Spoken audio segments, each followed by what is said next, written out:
ऐसे ही है ना? आप कनेक्ट नहीं हुआ हमारे साथ अभी तक आप कनेक्ट नहीं हुए। मैं आपके साथ कनेक्ट नहीं हुआ। किसी ने कुछ भेजा मुझे कनेक्ट करने के लिए? आपने भेजा? आपने भी भेजा? देख लेते हैं, उसको भी देख लेते हैं। इतनी मुश्किल से आपको ढूंढा था। अच्छा, ढूंढ लिया आपने? चलो ठीक हो गया, फिर तो बहुत अच्छी बात हो गई। क्या आप कर लेते हैं? मैंने कहा इतना सीखा है हम लोगों ने सोशल मीडिया में, क्या कुछ सीख लिया, क्या कर सकते हैं? पूरा सोशल मीडिया के बंडल की बात कर रहा हूँ। नहीं नहीं, सोशल मीडिया का बंडल, एसईओ नहीं, सर गूगल एड्स के बारे में सीखनी है। सोशल मीडिया का बंडल। क्या सीखा? मैंने कहा सोशल मीडिया में हमने क्या सीख लिया? अभी ये पिछला यही चल रहा था ना, सब कुछ क्या कर रहे थे हम लोग? फेसबुक, इंस्टाग्राम, लिंक्डइन, उसमें ऑर्गेनिक एक नया बिजनेस है, एक बंदा जो है वो कहता है ना मेरा चाइल्ड केयर का सेटअप है। चाइल्ड केयर होता है ना, बच्चों को छोड़ जाते हैं जाकर इदारों में। कर मेरी सोशल मीडिया मार्केटिंग करनी है आपने, और मेरी वेबसाइट है, ठीक है? आप उसे क्या सजेस्ट करेंगे, क्या करें? मैं क्या उसे क्या सजेस्ट करेंगे, कैसे उसका स्टार्टअप लेंगे? क्या आपके जहन में है? सर पहले उस ब्रांड का नाम पूछेंगे कि आप अपने ब्रांड ओके, का नाम वगैरह बताएंगे। ठीक हो गया। आपने प्रोडक्ट्स के बारे में बताएंगे। बिल्कुल ठीक है, आपने उसकी ब्रांड का नाम पूछा, फिर उनसे उसका अकाउंट लेके और उसके ऊपर पेज बनाएंगे। उनका अकाउंट लेकर या अपने अकाउंट से उनका पेज बनाकर उनको उसमें एडमिन बना देंगे। ऐसे ही है। ओके, ठीक है, बन गए। अब ये तो आपने पेज क्रिएट कर दिया ना, मार्केटिंग प्लान क्या है आपके पास उसका, ये पूछ रहा हूँ। पेज अगर उसका उसके बाद से ऑर्गेनिक। चले आप यूँ करें, इसके ऊपर वर्किंग कीजिएगा, अगली जब हम क्लास लेंगे, ठीक है? तो कोई भी चाइल्ड केयर वाला वेबसाइट ढूंढें तो उसको अपना एक्सपेक्टेड क्लाइंट बना लें कि भाई इसका हमने सोशल मीडिया पे काम करना है, और ये सपोज करके बनाएंगे इसका सोशल मीडिया नहीं है, आप ही सेटअप कर रहे हैं, तो आप इसको कहाँ से कहाँ लेकर जाएंगे और कितने महीनों का इसको कोई प्लान देने लगे, और उसमें कितने आप ऑर्गेनिक का काम करेंगे, कितना उसका पेड का इन्वेस्ट करेंगे, कितना आप चार्ज करेंगे। आपने कितना चार्ज करना है ये तो इट्स ओके ना, ये तो आपकी मर्जी है। आप कहते हैं जी हम स्टार्टअप कर रहे हैं, नहीं करेंगे चार्ज, ये भी हो सकता है। आप कहते हैं हम बहुत ही थोड़ा चार्ज करेंगे, ये भी हो सकता है। लेकिन आपकी उसकी मार्केटिंग स्ट्रेटेजी आपके पास क्या बनेगी, वो आपने देखना है। अच्छा, अब हम अपना नया मॉड्यूल स्टार्ट करने जा रहे हैं, गूगल एड्स। ऐसे ही है ना? किसी ने भी नहीं किया हुआ गूगल एड इस पूरी क्लास में, ठीक है?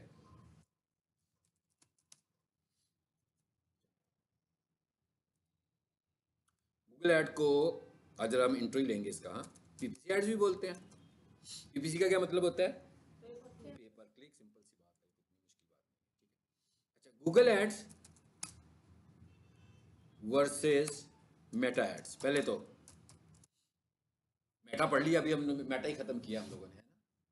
तो हम गूगल और मेटा को जरा कंपेयर करते हैं पहले, इन दोनों प्लेटफॉर्म्स को। Google ads versus Meta ads. Google को क्या हो गया?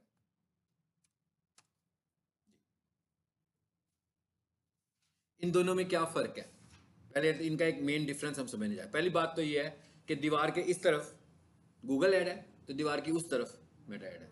ये दोनों इकट्ठे नहीं है, दोनों एक चीज़ नहीं है, दोनों अलग प्लेटफॉर्म्स हैं, दोनों की मार्केटिंग भी अलग ही हो रही है, ठीक है? लेकिन सबसे पहले हम ये देखते हैं कि Google ads versus Meta ads, इनका जो काम करने का तरीका है वो कैसा है, पहले हमें ये पता होना चाहिए। क्योंकि जब हमें इनके काम करने के तरीके का पता होगा तो तब हमें ये समझ में आएगा कि ये कहाँ पर कौन सा चलना चाहिए। ऐसे तो नहीं है ना कि भाई कुछ भी हो जाए सोशल मीडिया मार्केटिंग करवा लो। हाँ, कोई भी बंदा आपसे कहता है सोशल मीडिया मार्केटिंग करवा लो, ये तो नहीं है। आपको देखना पड़ेगा कि किसकी सोशल मीडिया मार्केटिंग होनी चाहिए और किसकी वेबसाइट मार्केटिंग होनी चाहिए, किसको हमने किस प्लेटफॉर्म पर लेकर जाना है, हमने उसकी प्रोडक्ट को भी तो आइडेंटिफाई करना है। जो इनका सबसे बड़ा डिफरेंस है वो क्या है, फिर आप खुद मुझे बताएंगे कि हम अच्छा किसको समझते हैं या जोर ज्यादा किस पे लगा लें। गूगल जो है, गूगल में जब हम एड्स दिखाते हैं सर्च इंजन पर, सबको पता है सर्च इंजन किसे बोलते हैं ना? गूगल खोलते हैं तो वो सर्च इंजन है, www.google.com सर्च इंजन है। तो वहां पर जो हम एड्स लोगों को दिखा रहे हैं वो गूगल एड्स नजर आ रहे हैं हमें। और भी तरह के एड्स होते हैं, लेकिन अभी मैं सिर्फ सर्च इंजन के एड्स की बात कर रहा हूँ। और एक एड्स हम फेसबुक पर और इंस्टाग्राम पर भी दिखा रहे हैं। अच्छा, अब इन दोनों में फर्क क्या है? गूगल के एड्स कोई भी बंदा खुद से इंटेंशन के साथ देखता है, ऐसे ही है, अपनी मर्जी से देखता है।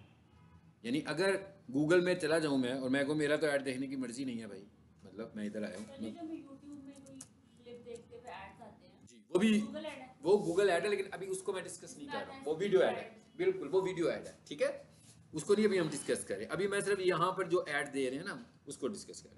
लेकिन मैंने गूगल खोल लिया, ऐड नजर नहीं आया। अब मैं क्या करता हूँ, कुछ सर्च करता हूँ। कोई भी बंदा कुछ सर्च करता है तो उसे गूगल ऐड नजर आता है, ऐसे ही है ना। कोई भी बंदा कुछ सर्च क्यूरी लिखता है तो उसे गूगल ऐड नजर आता है। मिसाल के तौर पर मैं कहता हूँ भाई रिस्ट वॉचेज इन यूएसए, ठीक है, ये मैं अक्सर क्लास में यही लिखता हूँ, मेरी वीडियोस देखेंगे ना, ये मैं इसलिए लिखता हूँ कि इनके एड्स चल रहे होते हैं यूएसए में हर वक्त, तो इनके ऐड नजर आ जाते हैं। बाकी मैं कोई और सर्च क्यूरी लिखता हूँ ना तो सम टाइम ऐड नजर आता है, सम टाइम नहीं नजर, इसलिए ऐड ना गारंटी होती है मुझे इसकी कि इसका ऐड लाजमी नजर आएगा। अगर मैं यूएसए के अंदर से जाकर इसका ऐड देखूंगा, हर टाइम चल रहा होता है इनका ऐड। अब ये ऐड मुझे कैसे नजर आया, मेरी ख्वाहिश से नजर आया, मेरी इंटेंशन से नजर आया। इसमें मेरी इंटेंशन कहाँ पे है, इसमें मेरी इंटेंशन यहाँ पे है, ये मैंने खुद सर्च किया। अब जरा फेसबुक पे आ जाते हैं। आज तक कभी आपने फेसबुक पे कुछ सर्च किया हो तो आपको ऐड नजर आए हो, या आपने फेसबुक पे सर्च किया हो? हम तो फेसबुक पे सर्च ही नहीं करते, हम फेसबुक पे सिर्फ स्क्रॉल ही कर रहे होते हैं। फेसबुक खोला और यूं यूं करना शुरू कर दिया, भाई देखना शुरू कर दिया, एक से एक चीजें नजर आनी शुरू हो गई हैं, उसी में ऐड नजर आ रहे हैं। अब ये दो बिहेवियर्स हैं ऐड दिखाने के, ठीक है। अब अगर हम कॉमन सेंस से बात करें कि इसमें से ज्यादा रिजल्ट ओरिएंटेड ऐड कौन सा हो सकता है, वो वाला ऐड जो कि ऑटो पे चल रहा है, बेशक वो इंटरेस्ट पे नजर आ रहे हैं हमें, लेकिन देखें इंटरेस्ट पर ऐड देखना और सर्च करके ऐड देखना, इसमें अभी भी फर्क है। इंटरेस्ट पे ऐड देखने का मतलब क्या है कि मुझे एक चीज पसंद है, लेकिन इसका मतलब ये तो नहीं है कि मैं वो चीज परचेज भी करूंगा। लेकिन सर्च करने का मतलब ये है कि मेरी इंटेंशन परचेज की लाजमी है, आज नहीं है तो कल है, लेकिन है। लाइक जैसे मिसाल के तौर पर एक बंदा गाड़ी खरीदना चाहता है और एक बंदे को गाड़ियां देखने का शौक है, ये दो अलग अलग चीजें होगी ना। अब फेसबुक पे मुझे अगर गाड़ियों का इतनी दिलचस्पी है, मैं चाहता हूँ मुझे हर नई गाड़ी नजर आए, तो मैं गाड़ियों को लाइक करना शुरू हो जाता हूँ, गाड़ियों में एंगेजमेंट शो करता हूँ, तो क्या होता है, गाड़ियों के ऐड मुझे नजर आने शुरू हो जाएंगे एकदम। मगर इस तरह करने से गाड़ी सेल तो नहीं होगी उस बंदे से जिसको गाड़ियाँ पसंद हैं। लेकिन अगर कोई बंदा गूगल पर आकर किसी खास गाड़ी को सर्च करेगा और उसको गाड़ी नजर आएगी, तो यहाँ पर उसकी सेल इंटेंशन शामिल है। इसका मतलब क्या हुआ कि जो गूगल एड्स हैं ये ज्यादा रिजल्ट ओरिएंटेड होते हैं as compare to Meta ads. Meta ad भी हो सकते हैं मगर उसमें टाइम भी लगेगा और उसमें नॉन सीरियस लोग भी आएंगे। लेकिन इधर कोई बंदा अगर आएगा, अगर यहां पर कोई बंदा लिख रहा है ना शॉप, मैं इस कीवर्ड कोड थोड़ा बड़ा कर देता हूं। अब भाई क्या इसकी इंटेंशन परचेज करने की है ना, शॉप लिखा है इसने, इसने शॉप लिखा है, तो इसका मतलब क्या हुआ कि इसकी इंटेंशन घड़ी खरीदने की है।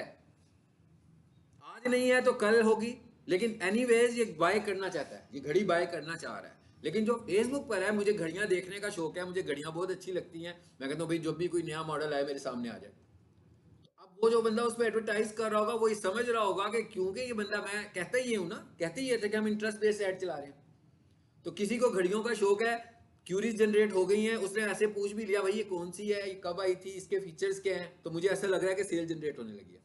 लेकिन उस बंदे की बाइंग पार ही नहीं है, वो खरीद नहीं सकता, उसको सिर्फ देख ही सकता है। तो इसका मतलब क्या हुआ कि अब हमें ये सोचना है कि हमें कहाँ पर जोर लगाना है एडवर्टीजमेंट का, कि कहाँ से हमें रिजल्ट्स कन्वर्ट होंगे।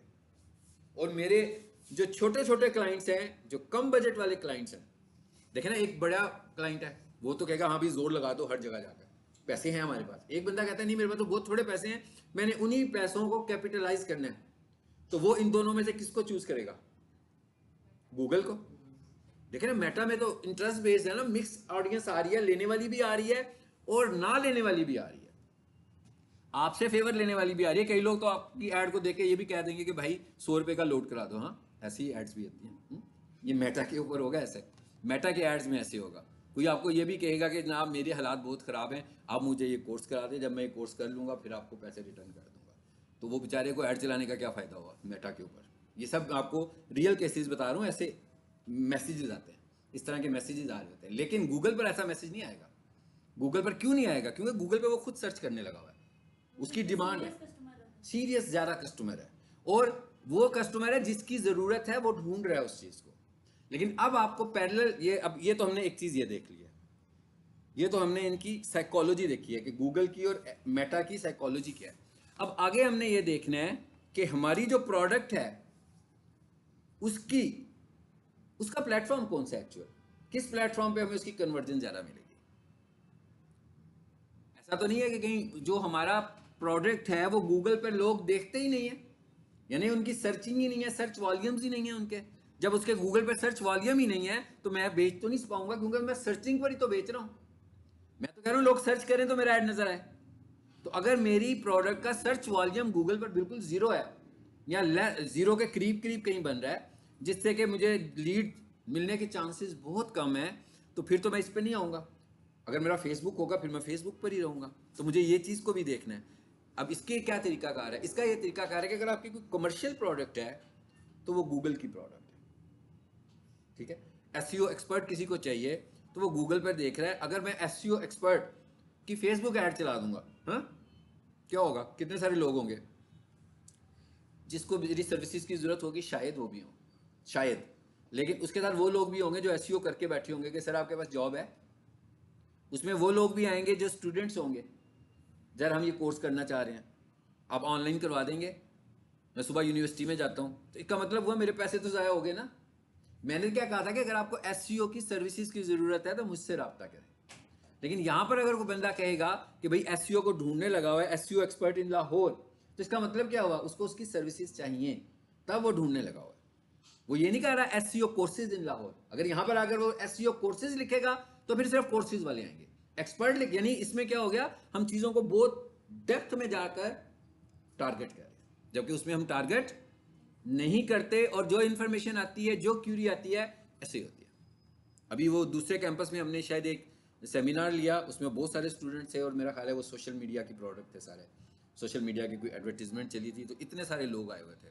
सो उसमें से मुझे 50% गैस हो रहा था कि वो बाइंग पावर के साथ नहीं है, वो उस बाइंग पावर में नहीं है, लेने वाली बाइंग पावर में वो लोग शामिल नहीं है। उसमें से बहुत सारे जो थे वो बिजनेसमैन थे, बहुत सारे ऐसे भी थे कि जो जस्ट बैठे हुए थे, मगर वो बहुत अच्छे स्टूडेंट्स थे।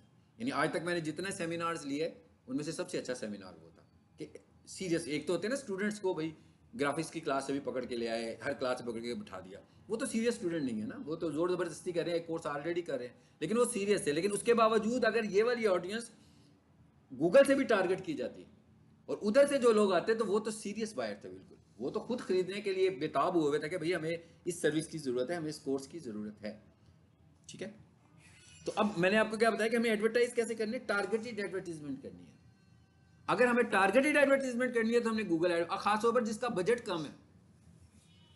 जैसे मेरे पास बहुत सारे ऐसे लोग हैं जो बड़े बजट वाले हैं और बहुत सारे ऐसे लोग हैं जो कम बजट वाले हैं। अब जो कम बजट वाले लोग हैं वो फेसबुक पे नहीं जाते हैं, ये बातें मुझे वो बिजनेसमैन सिखा कर गए हुए हैं। मतलब ये मेरी अपनी कोई ऐसी नहीं है कि मैंने कोई किसी से पूछा है, कहीं पढ़ा है।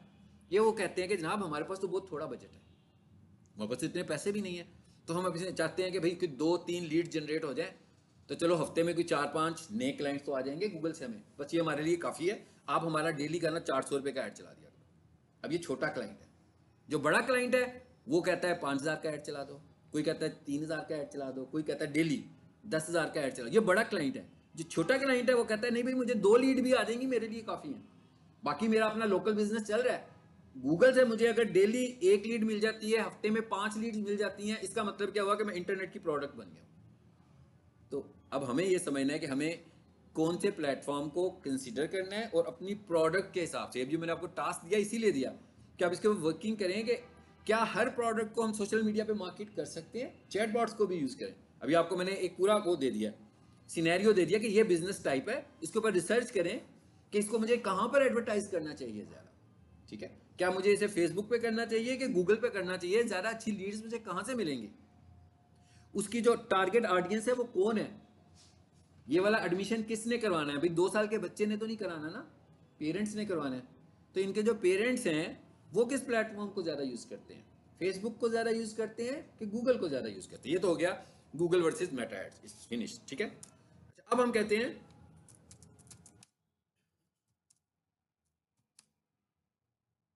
गूगल एड्स वर्सेस,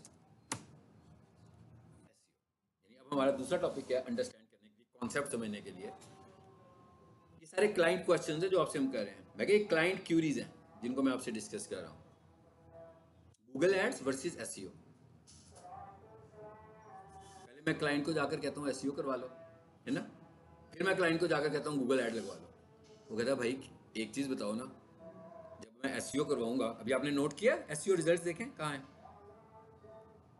देखें जरा ऊपर क्या आ रहा है, स्पॉन्सर्ड ऐड। अच्छा, दूसरे नंबर पर स्पॉन्सर्ड ऐड, तीसरे नंबर पर स्पॉन्सर्ड ऐड, चौथे नंबर पर भी स्पॉन्सर्ड ऐड। इसका मतलब क्या हुआ, गूगल ने 4 पोजीशंस स्पॉन्सर्ड ऐड के लिए डेडिकेट की, 4 ही हैं। ये बंदे चेंज हो जाएंगे, पोजीशन 4 रहेंगे। 5वीं पोजीशन पर क्या आ रहा है, एसईओ का रिजल्ट आ रहा है। अब जब मैं एक क्लाइंट के साथ मार्केट करूंगा जाकर, तो वो मुझे कहेगा कि भाई आप मुझे बता दें, मुझे एसईओ करवानी चाहिए कि मुझे गूगल ऐड, मेरे दो पैसे क्यों लगवा रहे हैं आप? आपने अगर मेरी एसईओ करवानी है और फिर भी मैंने 5वें नंबर पर नजर आना है, तो मैं गूगल ऐड भी काम कर लेता हूँ, मैं क्यों करूँ?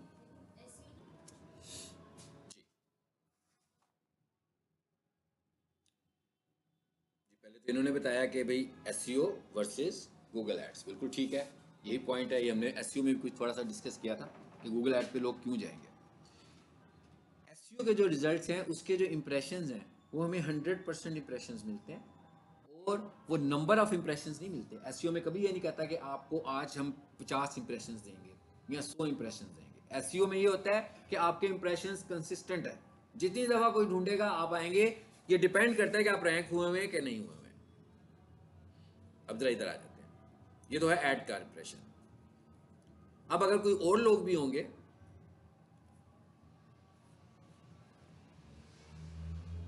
आप अगर अपने मोबाइल पर यही कीवर्ड लिखेंगे तो हो सकता है कोई डिफरेंट 4 लोग नजर आए।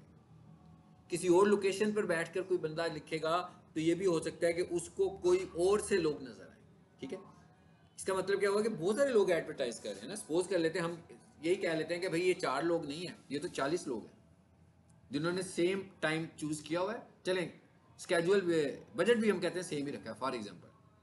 तो इसका मतलब क्या हुआ, वो कौन से 40 हैं जो पहले आएंगे फिर बाद में आएंगे?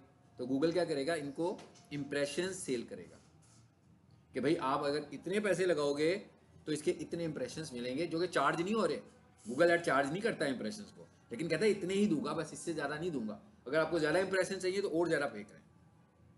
इसका मतलब वो उसकी एक लिमिट है नंबर ऑफ इंप्रेशंस की एड्स की शक्ल में। फिर वो कहता है मैं चार्ज कब करूंगा आपको, जब क्लिक हो जाएगा। साल के तौर पर उसने पर क्लिक सपोज कर लेते हैं 100 रुपया रखा, मैंने 500 रुपये का बजट लगाया, तो क्या हुआ, 5 क्लिक के ऊपर कंप्लीट हो गया। मैंने कहा 5 क्लिक के ऊपर सब कुछ कंप्लीट हो गया, मेरा बजट खत्म। इसका मतलब क्या हुआ, मैं नजर आना बंद हो चुका। अब कौन नजर आएगा, जिसका ऐड चल रहा होगा। 4 बंदों के खत्म हो गया थे, अब क्या नजर आएगा, अब वो नजर आएगा जो एसईओ का रिजल्ट होगा। एसईओ के रिजल्ट में क्या होगा जरा देखते हैं। यहां लिखा मैंने प्रोफेशनल किचन इक्विपमेंट, लिख दिया जी। एक वेबसाइट आ गई ऊपर पहले नंबर पर, फिर एक वेबसाइट आ गई दूसरे नंबर पर, ये वेबसाइट आ गई तीसरे पर, ये आ गई चौथे पर। इसमें आए जरा, फिर क्या हुआ, पहले पर। ये आप भी लिखेंगे तो ऐसी आएगी। मैंने कहा आप लोग भी लिखोगे तो ये पहले नंबर पर रैंक हुई हुई है, ये पहले पे ही रहने वाली है। ठीक है,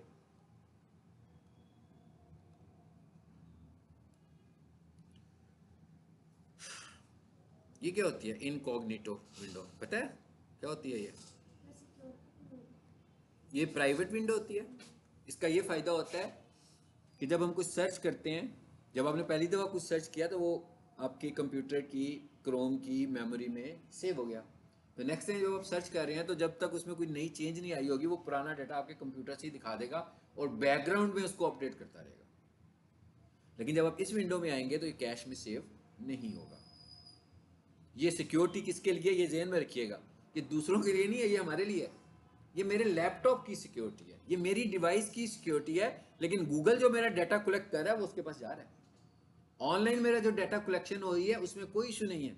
ये तो सिर्फ मेरी डिवाइस की सिक्योरिटी है कि यहां पर ये सिक्योरिटी आ रही है हमारे पास। फिर मैं लिखता हूं,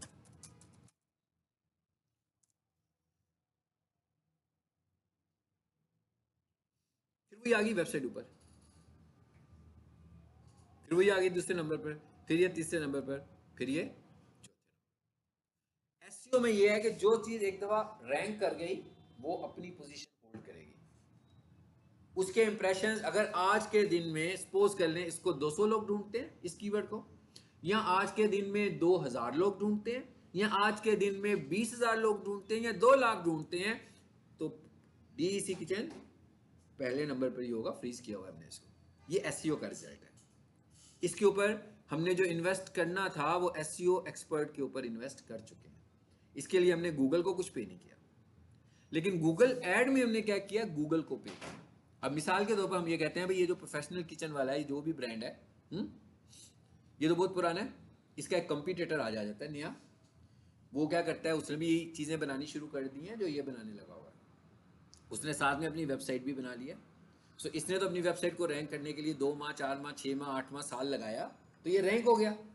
लेकिन वो तो एक दिन में रैंक नहीं होगा, महीने में भी रैंक नहीं होगा। लेकिन वो ये तो नहीं कह सकता कि भाई ठीक है, फिर जब तक रैंक नहीं होता अपना कारोबार बंद करके बैठ जाता हूँ, जब रैंक होगा तो तभी काम शुरू होगा ना मेरा। फिर वो क्या करेगा, वो गूगल एड्स पे आएगा। वो कहेगा हाँ भाई ठीक है, मेरा ऐड नजर नहीं आ रही वेबसाइट, तो मैं गूगल ऐड चलाकर अपना टॉप पर ले आता हूँ। अब वो कब तक टॉप पर आएगा, वो जब तक टॉप पर आएगा जब तक उसके पास बजट होगा भाई, उसके पास एक मार्जिन भी तो होगा ना एडवर्टीजमेंट करने का। कि भाई मैं मिसाल के तौर पर माउस बेच रहा हूँ, मैं कहता हूँ भाई माउस में मुझे 50 रुपये बच रहे हैं, तो इसका मतलब क्या हुआ, इन 50 रुपये से मैंने अपने सारे, अभी तो मैं आपको एग्जांपल एक माउस की दे रहा हूँ ना, इन 50 रुपये को ही तो मैंने अपने ओवरहेड्स के लिए यूज़ करना है। कि भाई अगर मेरे पास कोई ऑफिस है तो उसका खर्चा भी मैंने इसमें से निकालना है, रेंट भी इसी में से देना है, बिल भी इसमें से ही देना है, एडवर्टीजमेंट भी इसी में से देनी है। इट इज़ नॉट पॉसिबल कि ये 200 रुपये का माउस हो, ठीक है, और इसके लिए मैं 1500 रुपये की एडवर्टीजमेंट कर रहा हूँ और करता जा रहा हूँ, फिर तो मेरा कारोबार फौरन बंद हो जाएगा। मैं तो इसके मार्जिन में से ही निकाल कर कुछ एडवर्टीजमेंट के लिए बजट निकालूंगा। तो इट इज़ नॉट पॉसिबल कि मैं रोज़ाना एडवर्टाइज कर सकूं, पूरा महीना एडवर्टाइज कर सकूं, साल भर एडवर्टाइज कर सकूं, या लाइफ टाइम एडवर्टाइज कर सकूं। पीक सोल्यूशन का क्या मॉडल है, कब ये बैनर्स लगाते हैं, जब सीजन आता है, जब इनको फील होता है कि आजकल बहुत सारे स्टूडेंट्स हैं जो आने वाले हैं, तो बहुत सारी एडवर्टीजमेंट होती है और सारे कंपटीटर्स लगा रहे होते हैं। फिर ऑफ सीजन होता है, कम हो जाता है, फिर इन्हें पता लगता है कोई एक और कंपटीटर आ गया भाई करीब करीब, उसने बैनर लगा दिए, फिर लगा देंगे। इसलिए लगाएंगे कि उसने जो लगा दिए, इनका कंपटीटर लगा रहा है, इसका मतलब क्या हुआ। अब ये प्रोफेशनल किचन सपोज रैंक है, एक बंदा आया, एक बंदा नहीं आया, 4 बंदे आए, चारों ने गूगल ऐड लगा दिया, क्या हुआ, ये तो चारों के नीचे चला गया ना। फिर ये क्या करेगा, ये भी गूगल ऐड चलाएगा उनका मुकाबला करने के लिए। भाई इसकी तो बारी नहीं आएगी ना, मैं कह इसकी तो बारी नहीं आएगी, ये तो 5वें नंबर पर आ रहा है, लोग यहाँ पहले को क्लिक कर देंगे या दूसरे को कर देंगे या तीसरे को कर देंगे, तो इसको तो एसईओ का कोई फायदा नहीं हुआ। अब ये क्या करेगा, उस टाइम के लिए अपने गूगल ऐड चलाएगा, लेकिन उनका भी तो कोई लिमिट है ना, किसी टाइम पर जाकर उन्होंने स्टॉप कर देना है। जब उन्होंने स्टॉप करना है तो इसकी एसईओ ऊपर आ जाएगी। यानी ये दोनों तरह से लगा हुआ है, उनकी तरह एडवर्टीजमेंट भी कर रहा है और साथ में अपने एसईओ पे भी फोकस कर रहा है। So it is the difference of SEO. यानी ये नहीं कह सकते कि सिर्फ एसईओ रिस्पॉन्ड करेगी या सिर्फ गूगल ऐड रिस्पॉन्ड करेगा। बहुत सारे लोग हैं हमारे पास। अब एक टाइम होता था जब एसईओ को लोग स्ट्रॉन्ग समझते थे देन गूगल ऐड। मतलब क्या स्ट्रॉन्ग क्या समझते थे, एक बंदे ने सर्च की, ऐसा टाइम भी था, सर्च करते ही उसको 4 ऐड नजर आए, उसने कहा भाई ये तो ऐड आ गया, ये नहीं काम, उसने एकदम स्क्रॉल किया नीचे, जहां पर ऐड खत्म हुए उस पर क्लिक कर दिया। ये एक टाइम था, अब नहीं है ये टाइम।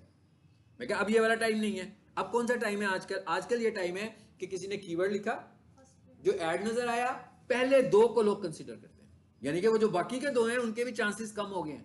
टोटल 4 ऐड नजर आ रहे हैं ना गूगल की तरफ से। ये आपको मैंने एक इन्फॉर्मेशन दे दी कि जब आप ऐड लगाते हैं तो टोटल 4 ऐड नजर आएंगे, उन्हीं एड्स को गूगल रोटेट करेगा। मतलब और लोगों ने भी तो ऐड लगाए होंगे ना, तो उन्हीं एड्स को गूगल रोटेट करके दिखा रहा होगा। तो अभी क्या है साइंस, कि अभी पहले 2 में ज्यादा रिस्पॉन्स होता है, पहले ऐसा नहीं होता था। इसका मतलब क्या हुआ कि हमें जितना फोकस एसईओ पर करना है उतना ही फोकस हमें गूगल एड्स पे करना है। ठीक है, सो ये हमने एक पॉइंट और समझ लिया,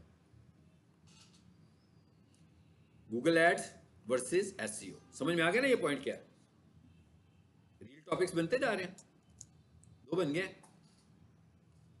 गए ना 2 टॉपिक्स रील बनाने के। रील बनाते हैं कि नहीं बनाते हैं, कि वो जो स्ट्रीक लगाने वाली रील्स होती है ना, वो जो फेसेस बनाकर लगा रहे होता है, कि वही वाली रील्स बनाई है, कभी कोई क्रिएटिव रील्स भी बनाए ना। कभी वो रेस्टोरेंट में बैठ के लगा दिया स्ट्रीक, हम यहाँ बैठे हुए हैं आज, हाँ? कभी वो कॉफी के ऊपर यूं करके दिखाई, कॉफी पी जा रही है भाई।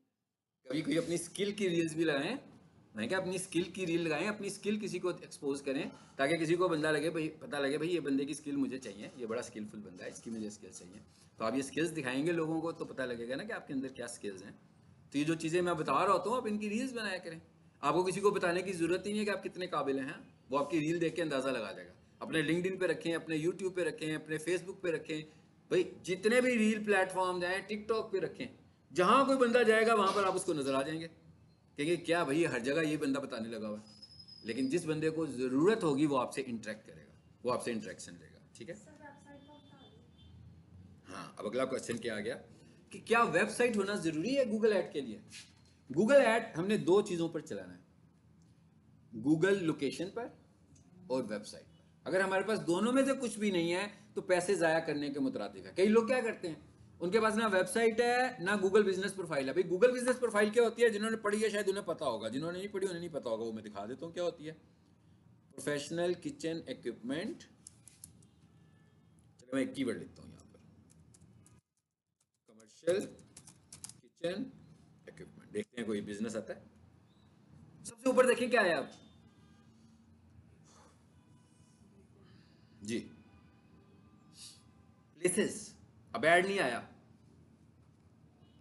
क्लिक करते हैं जरा इसको, फिर देखते हैं कि ये क्या हेल्प करता है हमारी आगे। अलाउ,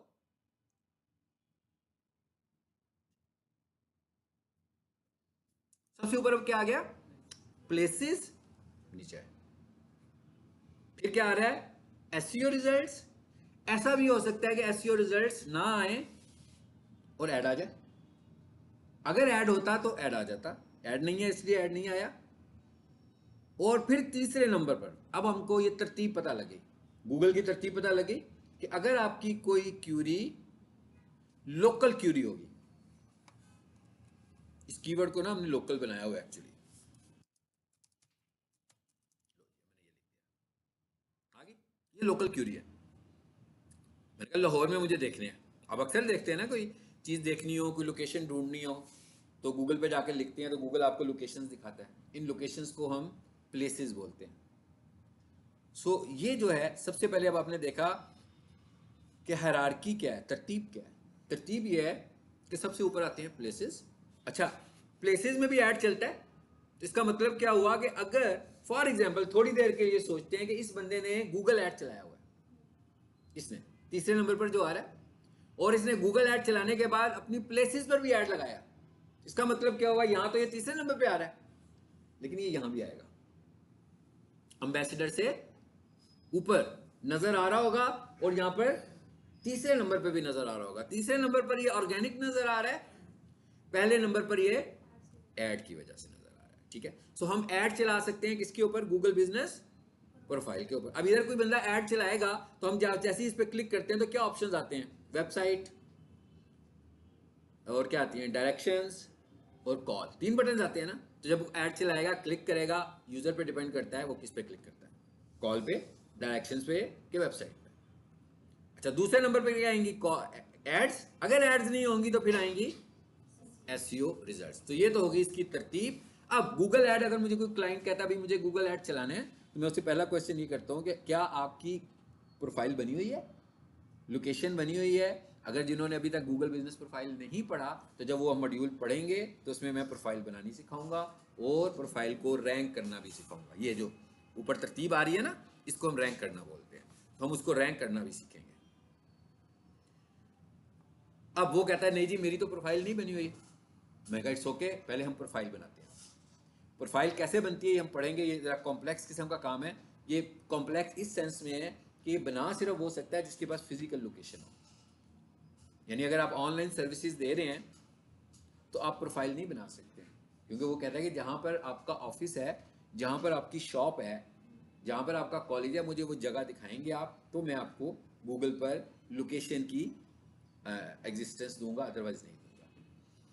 ओके, अब मुझे पता लगा जी वो सर्विस प्रोवाइडर है, मेरा क्लाइंट है, वो उधर है, बाहर है, समझ लें दुबई में, प्लम्बर है, वो सर्विसेज दे रहा है, वो मुझे कहता है ना मुझे गूगल ऐड चलाना है। ओके, हमने कहा हाँ भाई आपका वेबसाइट है, कहता नहीं। मैं कहा आपकी बिजनेस लोकेशन, कहता नहीं। मैं कहा आप यूँ करें अपनी बिजनेस लोकेशन बनाए, मैं आपको एक वीडियो बनाकर भेजता हूँ, उसको फॉलो करते हुए एक लोकेशन बनाइएगा, बन जाएगी। वो कहता नहीं मेरे पास जगह ही नहीं है। इसका मतलब क्या हुआ, वो गूगल बिजनेस प्रोफाइल बना ही नहीं सकता, क्योंकि बनाएगा तो रिजेक्ट हो जाएगी। अगर लोकेशन होगी तो बना सकते, जैसे पिक सोल्यूशन की लोकेशन है ना, तो लोकेशन बनी हुई है। इसके साथ जीनत लैब है, उनकी लोकेशन है, वो भी गूगल पर है। जिस जिसकी लोकेशन है वो गूगल पर है, जिसकी नहीं अगर बन भी जाएगी तो थोड़े ही दिनों में गूगल उसे रिजेक्ट कर देगा। वो कहेगा भाई ये समझ में नहीं आ रही आपकी लोकेशन गूगल पर, ठीक है। कैसे, उसको कैसे पता लगेगा? ऐसा भी हो सकता है कि कंप्लेंट कर दे कि जनाब मैं इस लोकेशन को फॉलो करते हुए यहाँ पहुंचा तो यहाँ पर तो कुछ भी नहीं था, 3-4 कंप्लेंट्स होगी, गूगल उसे सस्पेंड कर देगा। या गूगल अपने सिस्टम से देखेगा कि भाई ये लेफ्ट साइड पे बिल्डिंग, ये राइट साइड पे बिल्डिंग, तो दरमियान में इसको होना चाहिए, तो उसके रिकॉर्ड के मुताबिक दरमियान में वो बिल्डिंग नजर नहीं आ रही, उसको भी सस्पेंड कर देगा। फिर हम उसे कहेंगे आपकी वेबसाइट है, कहेगा जी नहीं वेबसाइट भी नहीं है, तो फिर मैं उसे कहूँगा भाई अपने पैसे ज़ाया ना करो, या तो अपनी लोकेशन बनाओ पहले, या अपनी वेबसाइट बनाओ, या फिर एड्स फेसबुक पर चले जाओ। मैं ये तो नहीं कहूँगा ना मेटा एड्स लगाओ, मुझे प्रोडक्ट को भी तो, ये तो भी हमने थोड़ी देर पहले देखा कि क्या उसकी प्रोडक्ट मेटा एड्स की भी है कि नहीं है। यहाँ पर तो वो सर्च क्यूरी पे ऐड चलाना चाह रहे हैं ना, कि भाई मुझे रोजाना सुबह आकर दुकान खोलूँ तो कोई ग्राहक मिल जाए।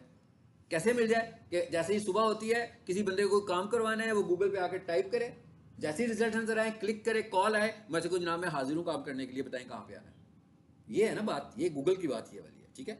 सो गूगल को और मेटा को हम आपस में कंपेयर नहीं कर सकते। जब आपको आपके सवाल का जवाब मिल गया, इसका मतलब क्या हुआ कि हमें क्या चाहिए, वेबसाइट या फिर गूगल ऐड। अच्छा, हमारे यूट्यूब चैनल पे भी ऐड चल जाएगा, लेकिन उस ऐड का हमें क्या फायदा क्या होगा? ज्यादा से ज्यादा सब्सक्राइबर्स बढ़ सकते हैं, व्यूज बढ़ सकते हैं, सेल में उसका रोल इतना ज्यादा नहीं होगा।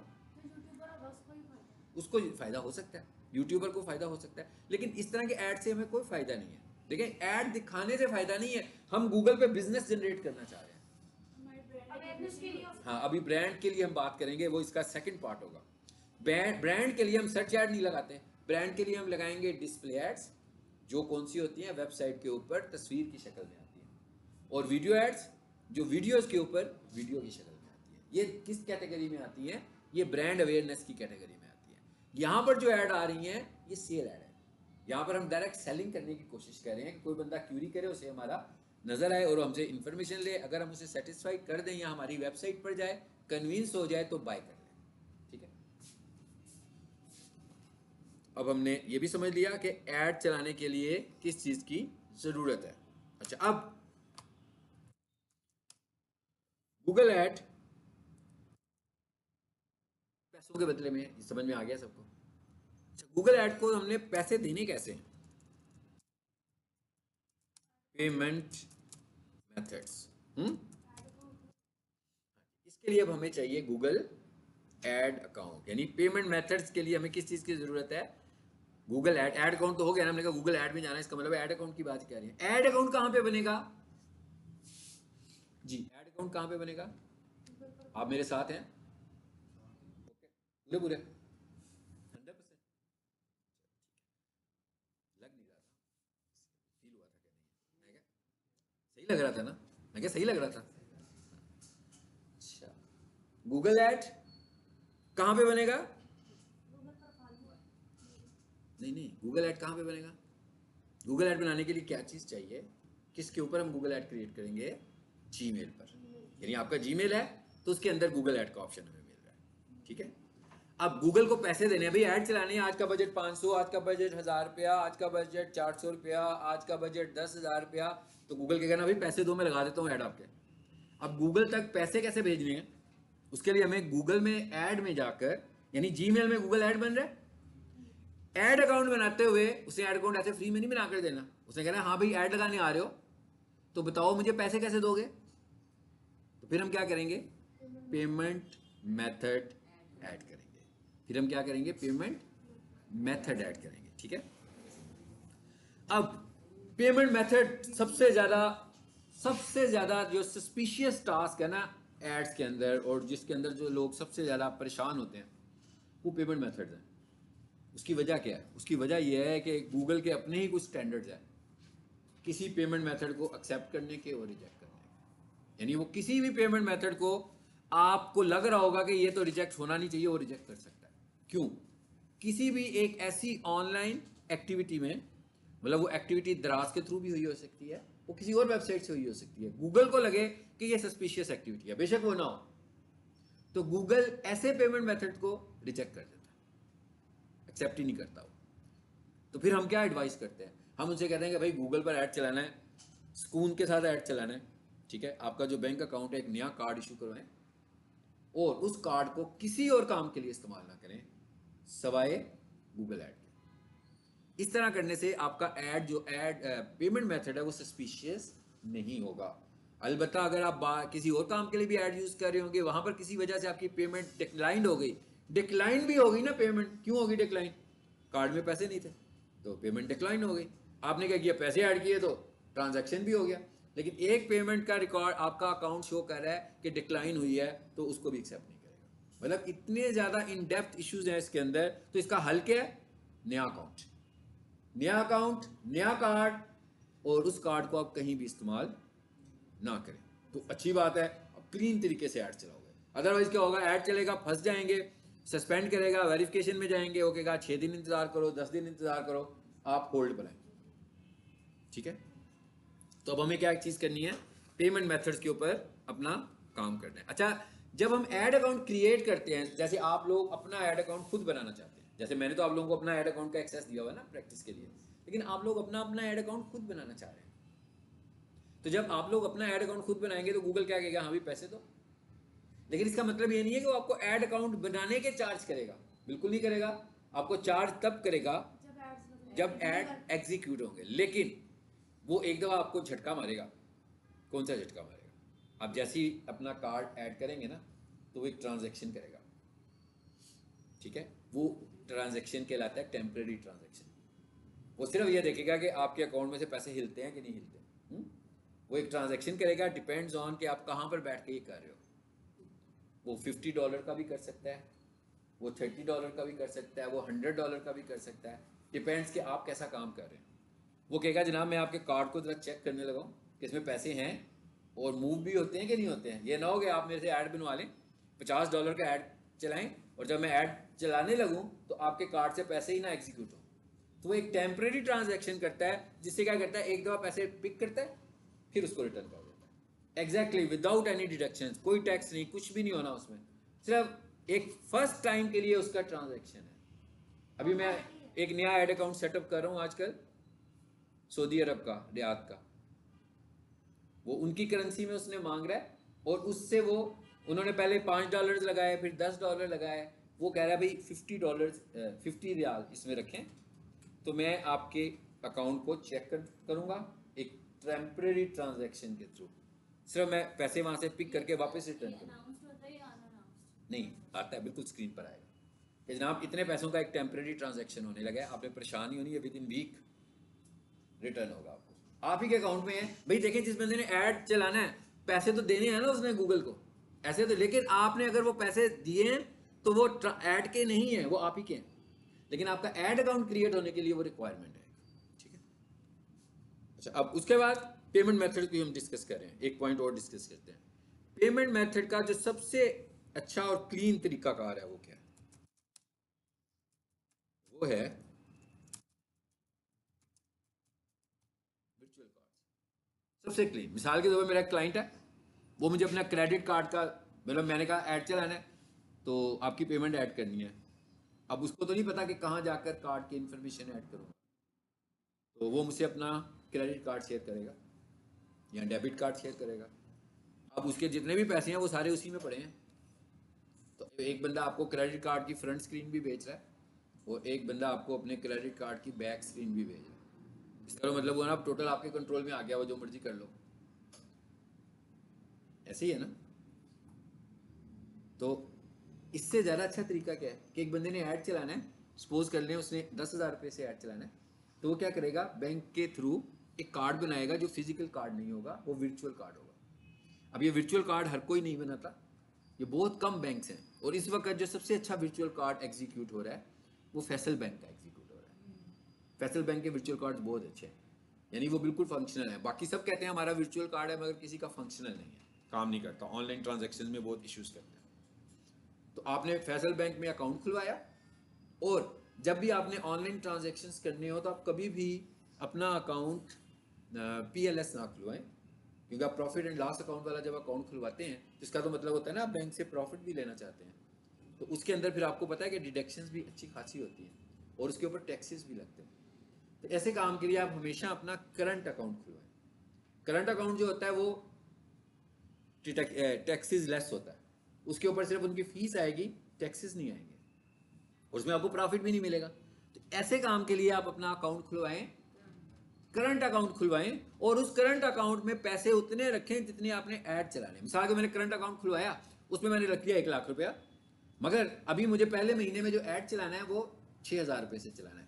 तो मैंने क्या किया, अपने फैसल बैंक के उस अकाउंट से जिसमें 1 लाख रुपया पड़ा हुआ है, एक वर्चुअल कार्ड क्रिएट किया और उसके अंदर मैंने 6,000 रुपये ऐड कर दिए। तो इसका मतलब क्या हुआ, मेरा पूरे का पूरा अकाउंट तो रिस्क पे नहीं आया, सिर्फ 6,000 रिस्क पर है।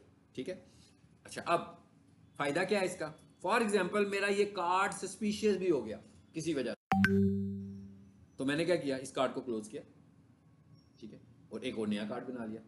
अब वो जो नया कार्ड बनाया वो तो बिल्कुल ही ब्रांड न्यू है ना, लेकिन जो आपका फिजिकल कार्ड है वो तो बार बार नहीं बना सकते ना। और ये कार्ड, आपके वर्चुअल कार्ड कैसे बनते हैं, मोबाइल ऐप से बनते हैं, यानी इसके लिए मुझे बैंक जाने की भी जरूरत नहीं है। मेरे मोबाइल के अंदर ये ऑप्शन होगी, वर्चुअल कार्ड क्रिएट, मैं बताऊंगा हाँ भी कार्ड बना दो। इस कार्ड का जो लाइफ टाइम होता है वो 6 माह होता है। इसका मतलब क्या हुआ, इसने 6 माह बाद एक्सपायर हो जाना है। इसकी फीस, अगर आपका करंट अकाउंट होगा तो अगर आप छोटे ट्रांजैक्शंस कर रहे हैं तो बहुत नॉमिनल फीस है, अबाउट 200 to 300 एक कार्ड की। इसके ऊपर टैक्सेस भी नहीं आते हैं, वो जो नया पे इस तरह के हैं ना, उनके ऊपर अच्छे खासे टैक्सेस आते हैं, उस पर 25% to 30% ट्रांजैक्शन टैक्स आ रहा होता है, इस पर टैक्स नहीं आ रहे होते। तो ये वाला कार्ड आपने बनाया और इसका फायदा क्या है, आपने कार्ड क्रिएट किया, आपके 300 रुपये कटे, बाद में आपने कहा नहीं भाई अब तो ऐड चलाना नहीं है, अभी तो 6 माह तक कोई प्रोग्राम नहीं है। आपने क्या किया, अपने वर्चुअल कार्ड को डिसेबल किया।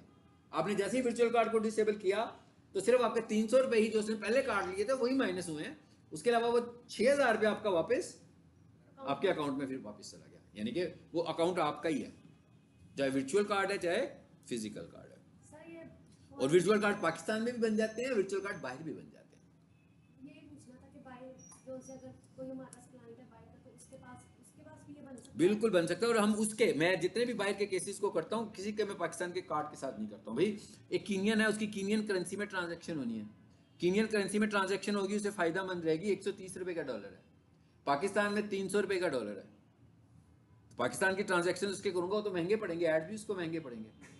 यही मैं कह रहा हूँ कि अभी मैं जो ऐड अकाउंट बना रहा हूँ सऊदी अरब का, उसमें हम उनका कार्ड ऐड करें जो सऊदी अरब में एग्जिस्ट करता है, और उनकी करेंसी अकाउंट की वही वाली है रियाल की, क्योंकि मैं अकाउंट जब सऊदी अरब में बना रहा हूँ तो मुझे करेंसी उसकी क्या शो कर रहा है। और जब मैंने ऐड रन करना है तो आप सबको पता है ना, आपकी विंडो में भी टाइम जोन आ रहा होता है, आता है ना, कि विंडोज़ का ये टाइम जोन है, डेट टाइम पे जाएंगे वहाँ पर टाइम जोन आता है, जिसमें इस्लामाबाद का टाइम जोन या कराची का टाइम जोन सेट हुआ होता है हमारा। इसी तरह जब आपने ऐड, उसका क्या मकसद है, फॉर एग्जाम्पल आपके कंप्यूटर पर कनाडा का टाइम जोन सेट हो गया, टाइम खराब होगा कि नहीं होगा, आपका गलत टाइम आना शुरू हो जाएगा, आपकी स्टैंडर्ड टाइम से हट कर टाइम आना शुरू होगा, क्योंकि आप कनाडा के टाइम जोन के मुताबिक टाइम सेट कर दिया आपने। जब हमने एड्स रन करने होंगे तो हमने जिस इलाके के एड्स रन करने हैं, हमें उसके टाइम जोन के मुताबिक सेटिंग करनी होगी सारी। तो इसका मतलब मैं सारी सेटिंग्स कहाँ से कर रहा हूँ, बाहर से कर रहा हूँ, उनके अकाउंट से कर रहा हूँ। पाकिस्तान में तो खैर इतनी सारी स्टेट्स ही नहीं है ना, अमेरिका में तो बहुत स्टेट्स हैं, वहाँ पर तो अगर किसी ने पूरे अमेरिका में ऐड रन करना है तो उसे स्टेट के हिसाब से चलना है, और एक स्टेट से दूसरी स्टेट में अच्छा खासा डिफरेंस है, टाइम डिफरेंस बहुत ज़्यादा है। तो उसमें फिर हम क्या करते हैं, एक से ज़्यादा ऐड अकाउंट्स बनाते हैं और हर किसी का अलहदा अलहदा टाइम जोन के साथ उनकी स्टेट का ऐड बनाते हैं, ताकि उनके टाइम के मुताबिक ऐड वहाँ पे नज़र आ रहे हो। ठीक है, अच्छा अब इसको हम ख़त्म करते हैं क्लास को, और मुझे ये बताएं कि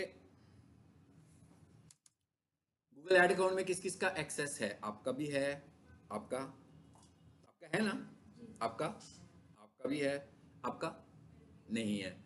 आपने मुझे व्हाट्सएप करना है अपना ईमेल, मेरा ख्याल है आप चेक करें, आपने मुझे ईमेल की हुई है, आपने किया है ना, आपको एक्सेस भी मिला हुआ है, लेकिन अगर आज कर लेंगी तो नहीं तो एक्सपायर ना हो जाए, क्योंकि 7-8 दिन हो चुके हैं।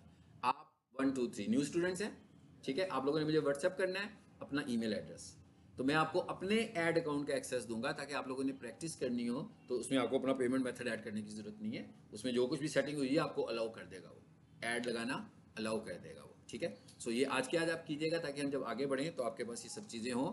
और जब मैं किसी को ग्रांट करूँगा एक्सेस, परमिशन दूंगा, तो उसको ईमेल आएगी, वो ईमेल इनबॉक्स में भी होती है और वो ईमेल स्पैम में भी जा सकती है। तो अगर आपको इनबॉक्स में जैसे आपको ईमेल नजर नहीं आती है तो आप स्पैम में करें। अगर आपको मिल नहीं रही, आप सर्च बॉक्स में जाकर गूगल टाइप कर दें, तो गूगल के नाम से जितनी भी मेल्स होंगी वो फ्रंट पे आ जाएंगी आपके पास। तो अगर आपको इनबॉक्स में नहीं मिले, आप उसे स्पैम में फाइंड कर लो। आमतौर पर ये स्पैम में चली जाती है क्योंकि ये नॉन रेगुलर ईमेल होती है, एक आम ईमेल नहीं होती। तो अगर ये आपको स्टैंडर्ड नज़र ना आए तो आप उधर से जाकर इसको दे सकते हैं। और सब लोगों ने अपने जीमेल को प्रोटेक्टेड करना है, खासतौर पर जो अब नए आएंगे। मेरा ख्याल है पुराने सब ने किया होगा। 2 फैक्टर वेरिफिकेशन लगाएं। गूगल ऐड आपको वेरिफिकेशन के बगैर ऐड रन करने नहीं देता, क्योंकि आपने देखा ना कि कितना सारा इशू है, इसका पैसों का इशू है। तो वो कहता है अगर आपका अकाउंट ही प्रोटेक्टेड नहीं है तो अकाउंट आपका हैक हो गया तो आपका तो नुकसान हो जाएगा। तो इसलिए वो कहता है अपने अकाउंट को प्रोटेक्ट करें पहले और फिर एड्स की तरफ आए। ठीक है।